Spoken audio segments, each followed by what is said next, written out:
Bon après-midi, frères et sœurs dans le Seigneur. Je vous remercie pour votre temps. C'est le frère Ludovic. Je reviens encore avec une autre vidéo euh, pour partager, pour qu'on puisse apprendre de temps en temps.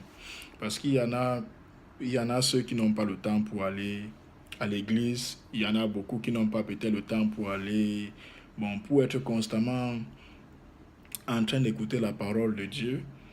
Bon, euh, ça c'est pour ceux qui n'ont pas peut-être cette opportunité, mais pour qu'au moins puissent avoir cette opportunité de pouvoir écouter la parole de Dieu.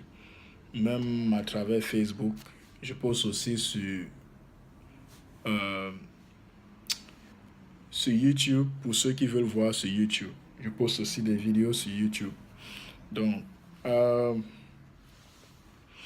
ici, nous allons lire dans Marc 16, Marc chapitre 16. Mais tout d'abord, nous allons prier pour remercier le Seigneur pour ce moment et que tout se passe par sa volonté et que tout se passe comme il veut que cela se passe. Au nom de Jésus, nous prions. Éternel Dieu des armées, nous te bénissons, nous te prions, nous te rendons infiniment les actions de grâce, nous te glorifions infiniment. Nous te bénissons, Seigneur mon Dieu, mon roi, pour tout ce que tu as fait pour nous. Béni sois-tu, sois glorifié, sois magnifié dans ton nom puissant de Jésus-Christ. Que tout se passe, Seigneur mon Dieu, mon roi, par ta parole et par ta volonté, Seigneur mon Dieu, mon roi, par ton esprit, au nom de Jésus-Christ. Et non l'esprit d'un homme, pas par mon esprit, mais par ton esprit. Pas par l'esprit de celui qui écoute, mais par ton esprit, au nom de Jésus-Christ. Père éternel Dieu, nous te prions aussi, Seigneur mon Dieu, mon roi, de nous pardonner de nos péchés, nos iniquités, et Seigneur mon Dieu, mon roi, d'effacer toutes les conséquences, Seigneur mon Dieu, mon roi, Père éternel, mon Dieu, de nos péchés, de nos iniquités dans nos vies et dans la vie de nos générations à venir. Seigneur mon Dieu, nous te prions, Seigneur mon Dieu, de nous accorder cette grâce au nom de Jésus-Christ. Et nous confessons, Seigneur mon Dieu, mon roi, que tu nous as pardonné. Béni sois-tu, Seigneur mon Dieu, mon roi. Sois glorifié, sois magnifié, au nom de Jésus-Christ. Amen. Bon, la parole de Dieu ici, c'est dans Marc chapitre 16. Je vais lire à partir du verset 9. Jésus étant ressuscité le matin du premier jour de la semaine, apparut d'abord à Marie de Magdala, de laquelle il avait chassé 7 démons. Elle alla emporter la nouvelle à ceux qui avaient été avec lui et qui s'affligeaient et pleuraient quand ils entendirent qu'il vivait et qu'elle l'avait vu, ils ne le crurent point. Après cela, il apparut sous une autre forme à 2 d'entre eux qui étaient en chemin pour aller à la campagne. Il revint annoncer aux autres qui ne les crurent pas non plus.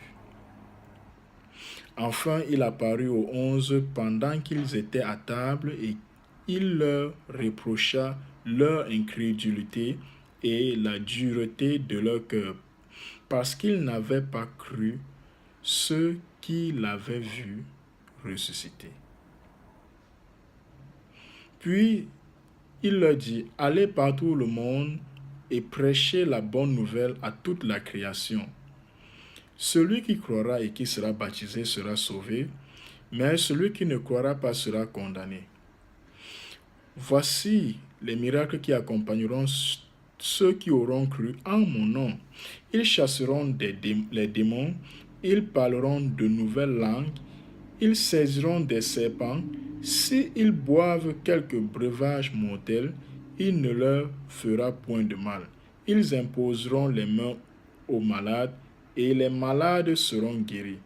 Le Seigneur, après leur avoir parlé, fut enlevé au ciel et s'assit à la droite de Dieu. Et ils s'en allaient prêcher partout. Le Seigneur travaillait avec eux et confirmait la parole par les miracles qui l'accompagnaient. Amen. Nous allons prier pour remercier le Seigneur et lui dire merci pour la parole et lui demander que tout se passe par sa parole et par son esprit. Au nom de Jésus, nous prions. Seigneur Dieu des armées, nous te prions, nous te glorifions, nous te demandons, Seigneur mon Dieu, de nous enseigner, toi, de ne laisser aucun homme nous enseigner, mais que toi, tu nous enseignes. Père éternel, mon Dieu, que rien ne vienne de mon esprit, mais que tout vienne de ton esprit.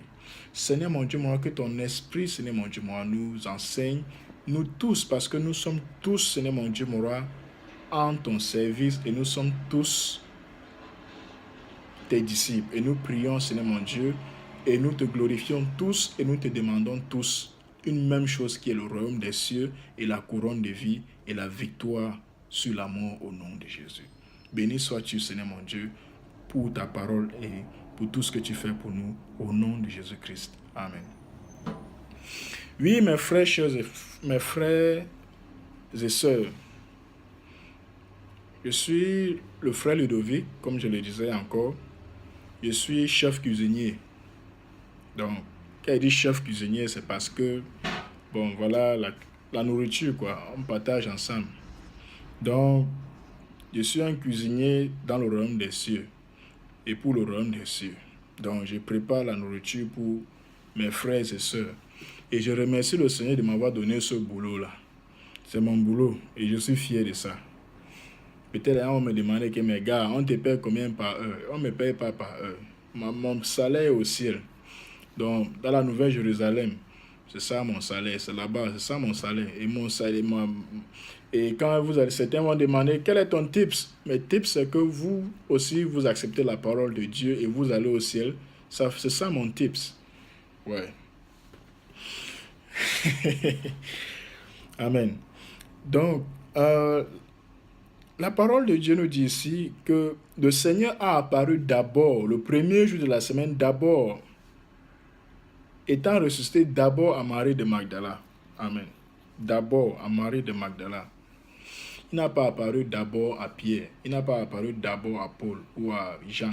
Il n'a pas apparu d'abord à Marie, mère de Jésus. Il n'a pas apparu à je ne sais quelle autre sœur parmi les disciples de Jésus. Et on va se demander pourquoi. Vous voyez combien il a d'abord apparu à Marie de Magdala, celle qui avait chassé 7 démons en elle. Et elle est partie l'annoncer. Et ils n'ont pas cru. Surtout qu'elle a dit elle a vu. Ils n'ont pas cru. Bon, pour nous dire quoi? Que même si le Seigneur avait apparu directement à ses disciples, plein ne devaient pas croire. Vous savez pourquoi? Parce que souvent, on est très confortable dans l'église. Moi, je prêche, l'évangile, je prêche d'abord dans l'église. Je ne prêche pas d'abord dehors, je prêche d'abord dans l'église. Parce que là, il y a plus de désordre spirituel, c'est d'abord dans l'église, avant d'arriver dehors. Parce qu'il y a plein de gens dans l'église là que tu vas leur prêcher la parole là. Tu vas leur dire que voilà la vérité là devant vous. Ils ne vont pas croire en ça parce que ça ne les arrange pas. Ouais. Ça ne les arrange pas. Imaginez-vous, 120 frères et sœurs dans l'église, même les apôtres, étaient là. Mais ils n'ont pas cru. Eux qui marchaient avec Jésus tous les jours, ils n'ont pas cru. Il y avait au moins 3000 personnes ou 4000, c'est combien de 1000 personnes qui étaient derrière Jésus. Quand il leur a dit, si quelqu'un ne boit de mon sang et ne mange de ma chair, ne peut entrer dans le royaume des cieux. Tout le monde est parti, les 12 là sont restés. Mais comme c'était 11 après, même les 11 personnes n'ont cru. Pourtant, Jésus avait répété, le Fils de l'homme va mourir, va souffrir, être crucifié, et le troisième jour va ressusciter. Il a répété ça, c'était devenu routine, comme une chanson. Si tu dis à quelqu'un que frère, le Seigneur m'a dit qu'il va traverser une épreuve pas possible. On va dire que c'est ça. En tant qu'enfant de Dieu, on traverse les épreuves. Hein. Tu sais, on traverse toutes les épreuves, c'est tout, c'est... Enfin, comme la Bible dit, toutes choses concourent au bien de ceux qui aiment l'Éternel. Mais le moment où tu traverses ça, beaucoup vont te dire que, gars, frère, il te faut une prière sérieuse de délivrance. On doit te chasser les démons, on doit chasser les démons en toi là jusqu'à...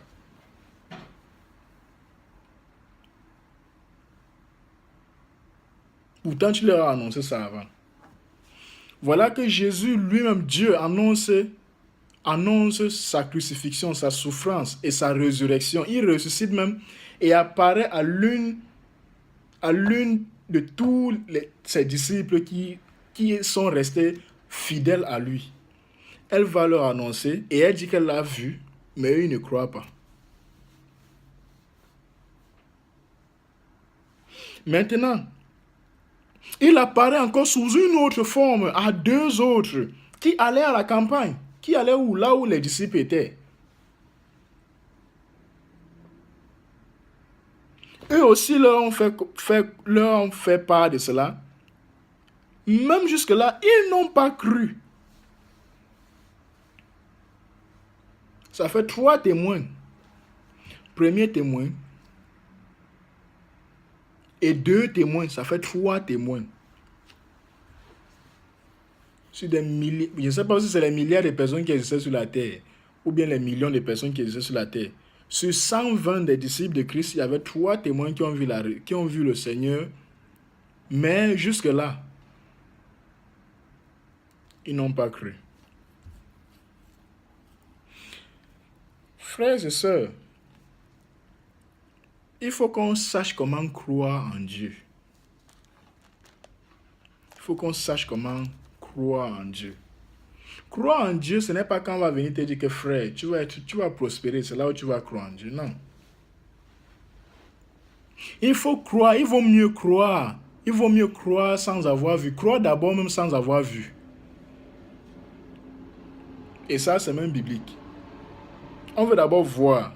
Tous les chrétiens aujourd'hui, peut-être sur 100% des chrétiens aujourd'hui, il y a au moins 95, 88, 98% qui sont tous les Thomas. Tous, nous sommes des Thomas. On veut d'abord voir avant d'accepter.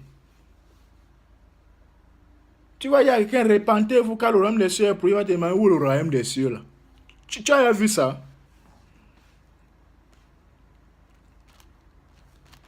Il y a certains... Donc, il faut qu'on sache comment croire en Dieu. Il faut qu'on sache comment croire en Dieu.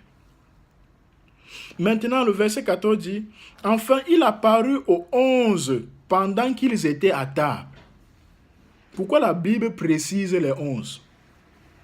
Le verset 14 précise bien les 11. Parce que les 11 là sont responsables pour la mission, pour le ministère de Christ. Ils sont responsables de ça. Ils sont les premiers à être responsables à écouter. Quelqu'un dit, hey, j'ai vu le Seigneur, il a ressuscité. Ah! Mais regarde, donc ce que tu disais là, c'est vrai. Donc ce qu'il disait là, c'est vrai. Même si on refuse, l'autre refuse que non. Gars, non. Comment? Comme on dit souvent dans la logique, les hommes disent souvent dans leur logique, nous les hommes, peut-être c'est une personne, peut-être 2, on peut croire au moins. Mais il apparaît à 2. Peut-être on dit que s'il avait au moins apparu, si c'était au moins 2, peut-être ils pouvaient croire. Mais il apparaît donc même à 2. Il apparaît à 2 là. Les 2 là viennent encore leur reparler. Mais jusque-là, ils refusent. C'est là où le Seigneur donc vient maintenant les apparaître à eux là, directement. Et il dit quoi? Ils étaient à table. Et il leur reprocha de quoi? De leur incrédulité, l'incrédulité et la dureté de leur cœur.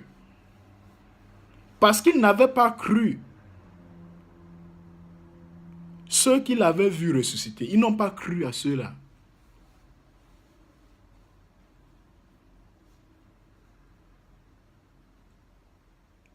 Pour nous dire quoi?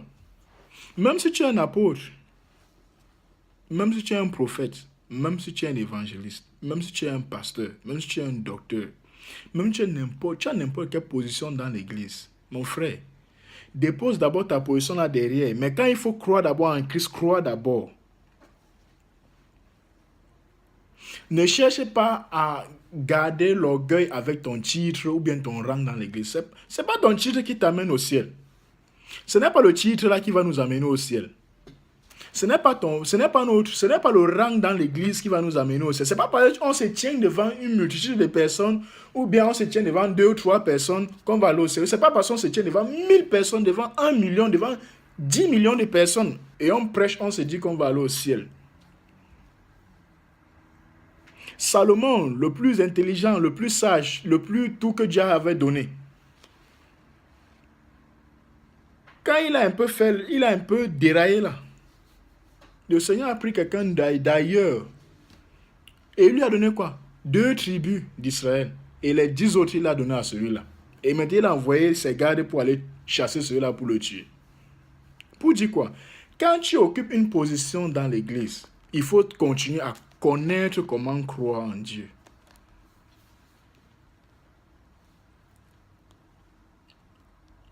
Il faut connaître comment croire en Dieu, peu importe ta position dans l'église, parce que nous avons tous un même but qui est d'aller au ciel.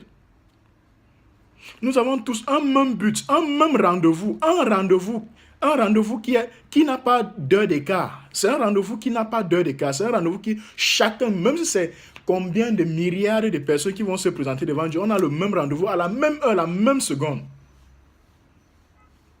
Personne ne sera en retard. Personne ne sera en retard. Personne ne sera en retard. Personne ne sera en retard. Il n'y a pas que je voulais mettre mes make-up. À cause de mettre mes make-up, je suis arrivé en retard. Il n'y a pas que je ne voulais mettre mon casque. Je voulais, je ne sais pas, je voulais me coiffer. Je voulais faire un design là sur ma tête là, mais je voulais faire une crête pas possible. Non, c'est pas ça. Ce n'est pas que peut-être je dormais, je suis arrivé en retard. Non, ce n'est pas que peut-être je suis rendu trop. Il n'y aura pas ça. Le rendez-vous là, tout le monde aura l'énergie. Tout le monde sera rempli d'énergie, une énergie pas possible. Et personne ne sera fatigué. Peut-être tu as creusé une fosse septique même de 15 mètres le jour là. Dès que ça fait un pam, tu vas voir que l'énergie que tu croyais que tu avais tout, tu vas voir l'énergie 1000 fois ce que tu avais là et tu seras prêt au rendez-vous. On ne va pas échapper. Pour dire quoi? Moi, je suis un pasteur, je suis un apôtre, je prêche l'évangile.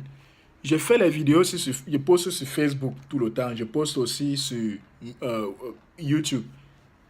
Je prêche l'évangile. Je porte la Bible si je marche avec. Entre parenthèses, je marche avec. Je partage la parole de Dieu aux gens. Mais si je ne me partage pas moi-même la parole de Dieu, quand il dit me partager moi-même la parole de Dieu, ça veut dire si moi-même je ne mets pas ce qu'il dit là en pratique, moi-même je ne vais pas entrer au ciel. Et écoutez mes frères, je suis choisi de Dieu, choisi par le Saint-Esprit, ou un du Saint-Esprit, ou un par Dieu, appelé pour cette mission il y a de cela des années. Mais si je m'amuse, moi-même je n'entre pas.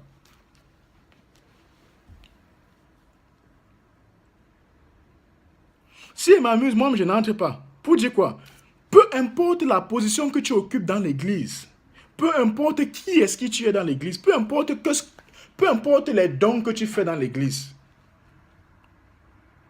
peu importe si tu fais les dons ou tu ne fais pas les dons, peu importe si tu es libéral dans l'église ou bien si tu n'es pas libéral dans l'église. Mais mon frère, il faut savoir une chose et ma soeur, c'est qu'on doit mettre la parole de Dieu en pratique. On doit croire en la parole de Dieu. Croire en la parole de Dieu fait partie de mettre la parole de Dieu en pratique. Parce que s'il y a un commandement dans la parole de Dieu que tu ne mets pas en pratique, ça veut dire que tu ne crois pas en la parole de Dieu. Être baptisé là, ce n'est pas seulement être trempé dans l'eau au nom de Jésus. Non. Être baptisé, c'est-à-dire, c'est de mettre la parole. Celui qui croira en quoi? Croira au baptême? Non. Croira en quoi? À la parole de Dieu.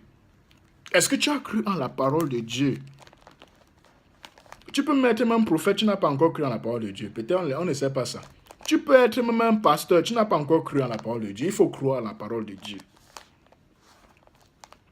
Même moi-même en tant qu'apôtre, si je n'ai pas cru en la parole de Dieu, il faut que je croie en la parole de Dieu. Donc je fais tout ça parce que, je dis toujours, Quand je prêche, je dis que je ne prêche pas pour que c'est vous qui commencez à mettre en parole la parole de Dieu là en pratique. C'est que moi, je commence à mettre ça en pratique. Peut-être comme ça, en mettant moi en pratique, vous aussi pourriez mettre en pratique. Si c'est que ça vous dépasse à mettre en pratique, en voyant au moins ce de moi, ou en voyant au moins la façon de le mettre en pratique, peut-être ça va vous motiver aussi à mettre cette même parole de Dieu là en pratique. Et nous tous, on va aller au ciel. Et tout le monde sera réjoui.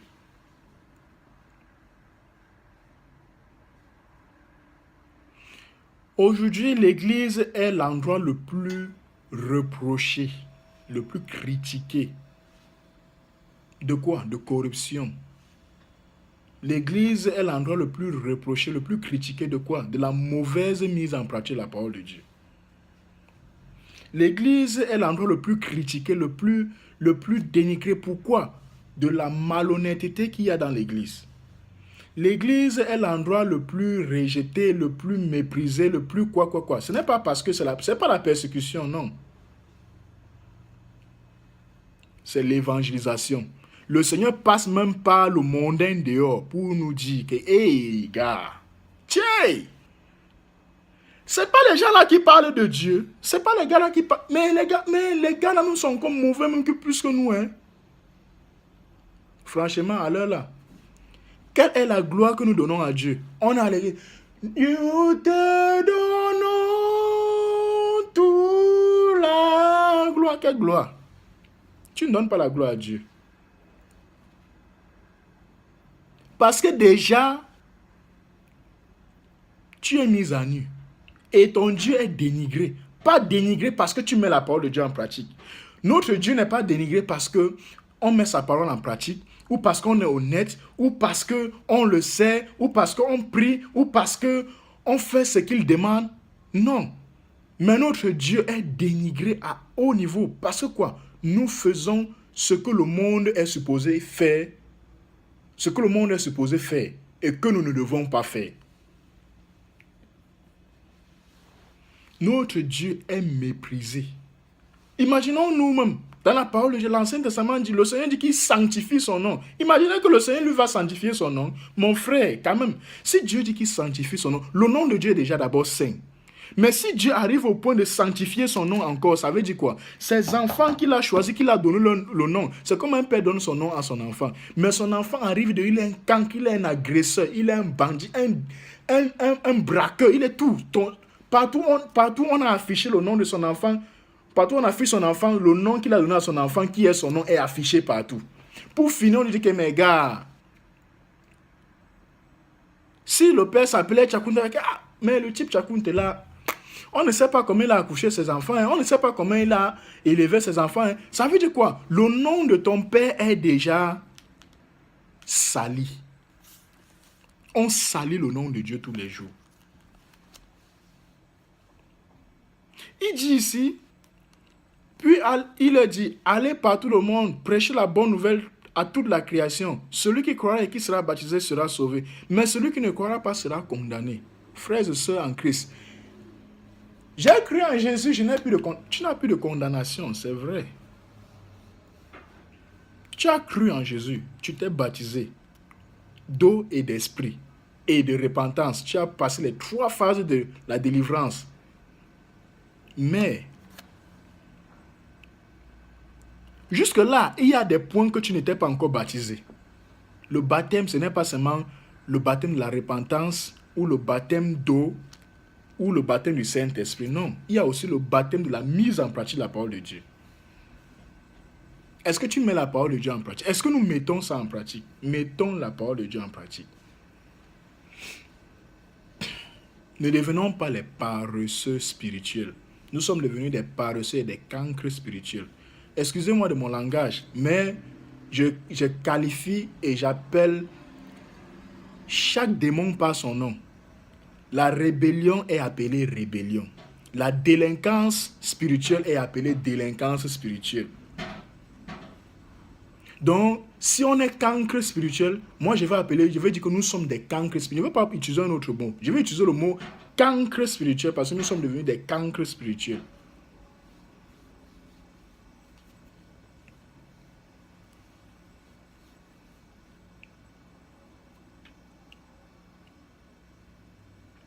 trop de je connais nous a amenés à être insoumis. Insoumis à la parole de Dieu. Nous sommes des insoumis, des épouses insoumises. Franchement, Dieu, là, en tant que notre mari, peut-être il est même fatigué de nous.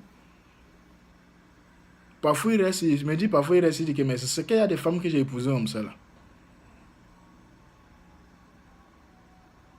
Christ dit que nous sommes des épouses, nous sommes ses épouses. Tu es ton époux, tu es soumise à sa parole de Christ. Nous ne sommes pas soumises. Nous sommes des cancres spirituels, des délinquants. Nous sommes vraiment des rebelles. On proteste même contre Dieu. Nous sommes devenus des protestants contre Dieu. Protestants de Satan contre Dieu. Dans l'église. Dieu dit, crois comme ça, fais comme ça. Ça, c'est Paul qui avait dit. Hein. Ça, c'est Matthieu qui a dit. Ça, c'est Esaïe qui avait dit ça. Est-ce que Esaïe, c'est Dieu? On va maintenant que certaines autres personnes vont dire dont la parole de Paul dépasse la parole de Jésus. Ou la parole de Pierre dépasse la parole de Jésus. La parole de Esaïe dépasse la parole de Dieu. La parole de Moïse dépasse la parole de Jésus. La parole de Jacques dépasse la parole de Jésus. Ça veut dire quoi? Si ça ne dépasse donc pas la parole de Jésus, pourquoi donc nous avons combiné tout ça pour faire la Bible avec? Retirons tous ces passages-là, que ce sont les apôtres là qui ont écrit, que ce soit Paul, que ce soit Pierre, que ce soit n'importe qui a écrit cela. Retirons ça de la Bible et jetons. Même la parole que Jean-Baptiste a donnée, retirons et jetons ça. La parole que le prophète Esaïe, prophète quoi, tous ces gens ont écrit, retirons, jetons ça. Maintenant, ce que... Là où le Seigneur lui-même a parlé directement à Moïse, que c'est les 10 commandements, et maintenant là où Jésus lui-même a prêché cet évangile qu'il a donné là, prenons ça, mélangeons et restons avec ça et c'est tout. Là, je pense qu'on pourra vraiment dire qu'on met la parole de Dieu en pratique. Si ce n'est donc pas le cas, pourquoi est-ce qu'on prêche en utilisant leur même parole alors? Si on est tellement si fort, si on est tellement si brave, si on a tellement les muscles spirituels, alors, enlevons donc la parole de ces serviteurs-là, de ces dépositaires, mettons notre parole. Puisque nous sommes plus inspirés que Dieu, nous sommes plus inspirés que ces apôtres qui ont déposé par qui le Seigneur a déposé sa parole. Effaçons tout ce qu'ils ont écrit. Et rien que ce que le Seigneur, Jésus lui m'a dit, restons avec. Là, on va voir. Si vraiment, on va voir vraiment, comme eux, ils étaient des hommes, les hommes comme nous, ce n'étaient pas les hommes comme nous. S'ils sont des hommes comme nous, toi qui te dis être inspiré, pourquoi est-ce que tu ne crois pas la parole de Dieu? Et tu veux que ce que tu dises, les autres croient en ça. Tu es alors donc qui? Soyons réalistes. Tu es donc qui? Pour qui te prends-tu alors pour te tenir devant les gens et parler de Dieu? Pour qui te prends-tu pour sortir aller prêcher l'évangile? Pour qui te prends-tu?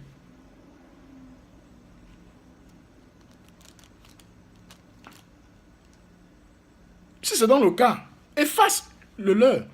Écris ta part. Et on verra là où ça va nous conduire. Frères et sœurs en Christ, sachons comment être baptisés pour être sauvés. Il y a le baptême de la mise en pratique de la parole de Dieu. Baptême de la mise en pratique de la parole de Dieu.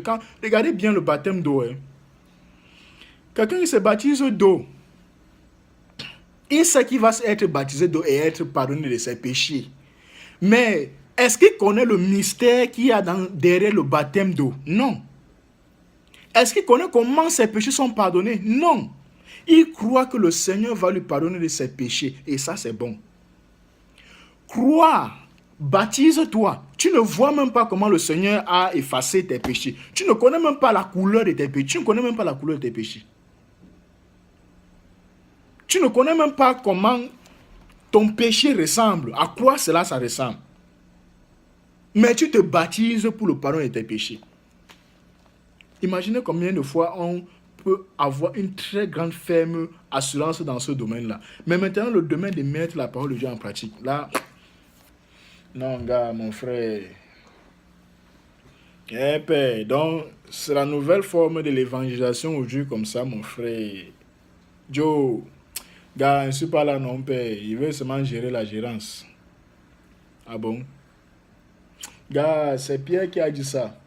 Mon frère, c'est Paul qui a dit ça, non, père. Lui, est-ce que lui voyait d'abord clair? On est vraiment... on est vraiment très malheureux. Sachons comment croire en Dieu.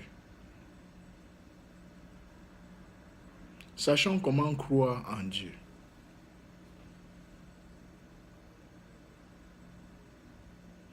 Nous sommes aux États-Unis, nous croyons que les États-Unis, c'est la première puissance mondiale. C'est bon de croire, c'est vrai.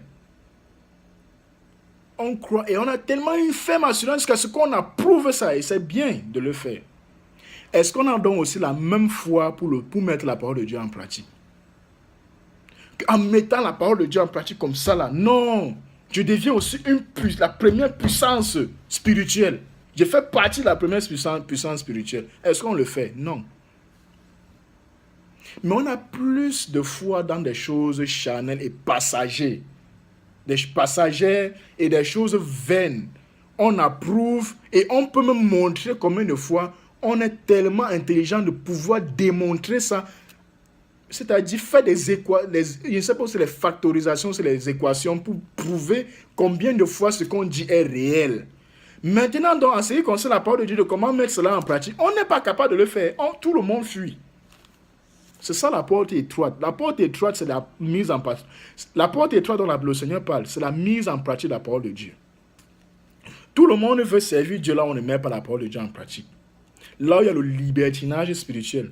Mais tout le monde ne veut, mais on refuse de servir Dieu là où il faut vraiment croire, on ne croit pas. Mais si c'est de croire pour autre chose, on va croire. Mon frère et ma soeur, la parole de Dieu, la mise en parole de Dieu, la mise en pratique de la parole de Dieu est ton bénéfice spirituel. Donc, moi, je vous aime comme moi-même. Et comme vous êtes mes prochains, je suis d'abord moi-même mon prochain. Donc, je m'aime d'abord comme moi-même. Et je vous aime comme moi-même. Donc, pour dire quoi? Nous sommes dans l'unité d'esprit et nous prions. Et je prie que le Seigneur édifie les cœurs. Et s'il vous plaît, ne gardez pas pour vous seul. Partagez aussi aux autres pour que les autres aussi puissent écouter la parole de Dieu.